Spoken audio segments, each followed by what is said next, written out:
The Most High said, no, I'm not going to let you get rid of my set apart man that stands up for me. And they didn't even come out with the stench of smoke, smelling like smoke. Hallelujah. And most people tell me, you don't look like what you've been through. They was telling me that when I was in the hospital, right after most of them surgeries. They'd come in, look at the chart, walk back out, come with the nurse, and saying, I just wanted to make sure you're Mr. Holloway, because you don't look like the man on this chart. I say praise the Most High. He the reason why. Hallelujah. Let's continue. I jump on that testimony. We'll be all day trying to get this idea out. But we passed from death unto life. Why? Because we said yes. We got to tell that part, family. He told me a month and 3 weeks beforehand, before I stroked out, he said, Robert, you're about to see some things that's really going to shake your faith. But no matter what you see, don't take your eyes off me, because I never leave you or forsake you. And he kept his word, family. Even though I stroked out a month and 3 weeks later, he never left me or has forsaken me up until this point. And while I was in the hospital, I gotta tell this part. They kept coming back to me with this wrong with me, that's wrong with me. They need to try this new procedure. They need to try this dope on me. I need your consent. I need you to sign this. I need you to sign that. And I went to the Father like I'm supposed to, like a good son who knows who has all the answers.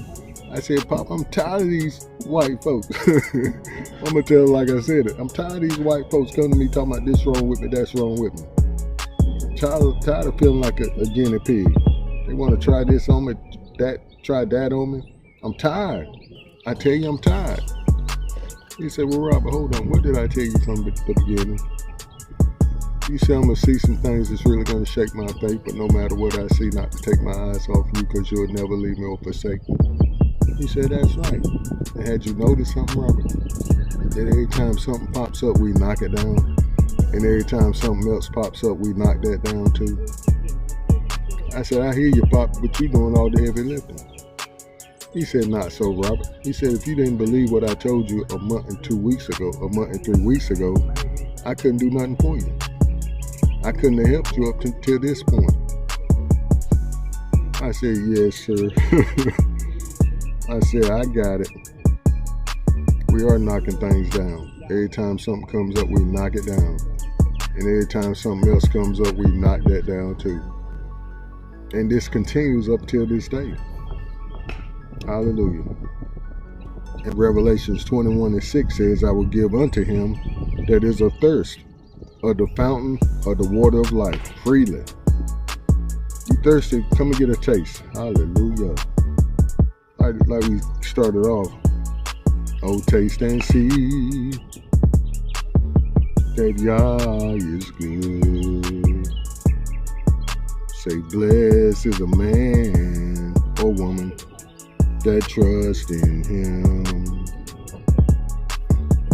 Say, oh, taste and see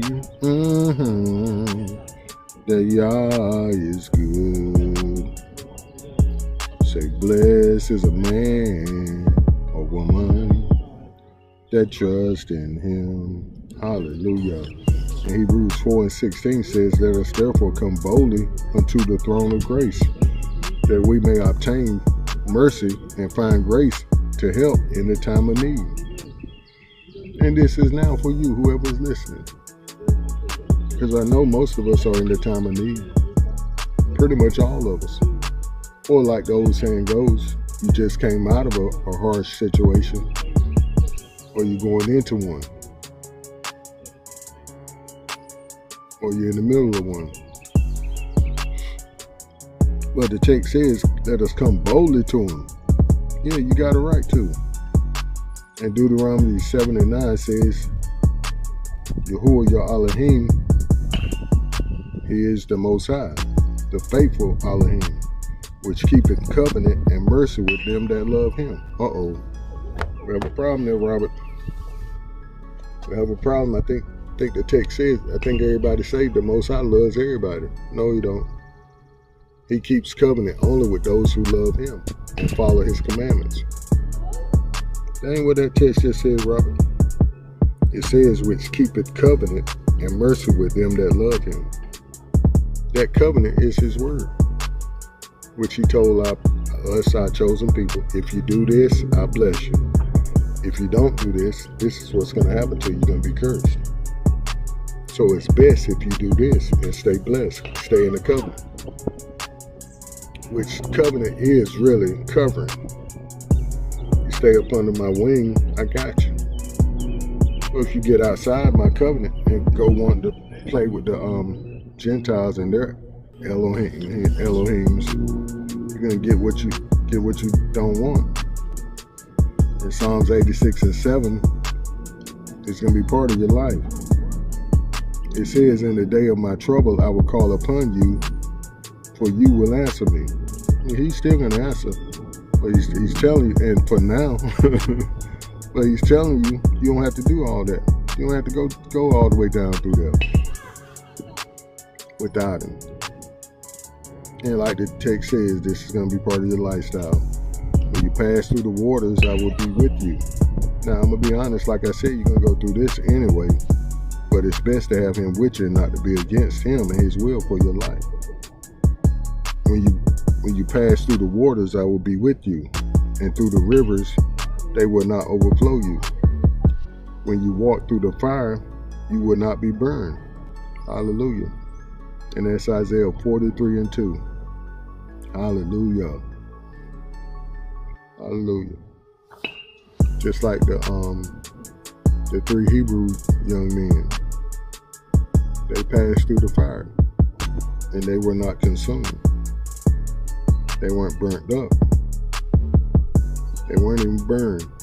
They didn't even get a little scorching on their clothes. Right? That's how amazing the Most High is. The text says they didn't even come out smelling like smoke.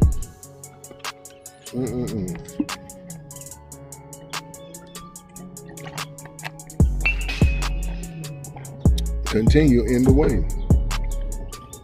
Hallelujah. And we're going to look at John 8 and 31. If you continue in my word, then you are my disciples indeed. Did that thing say continue in his word?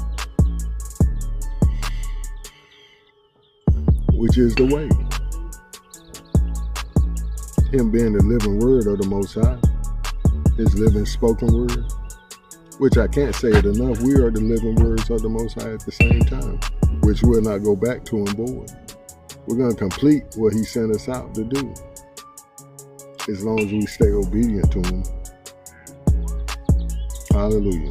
But if is a big word. It says, if you continue in my word. Just like the text says, if you abide in me and my word abide in you, then you can ask what you will.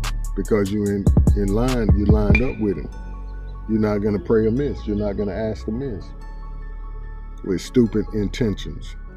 With preconceived notions. Yeah, if I can get this from him, I'll be all right. Then I'm going to cut him loose. I ain't have to do all that studying and praying and crying. Missing out on all the fun.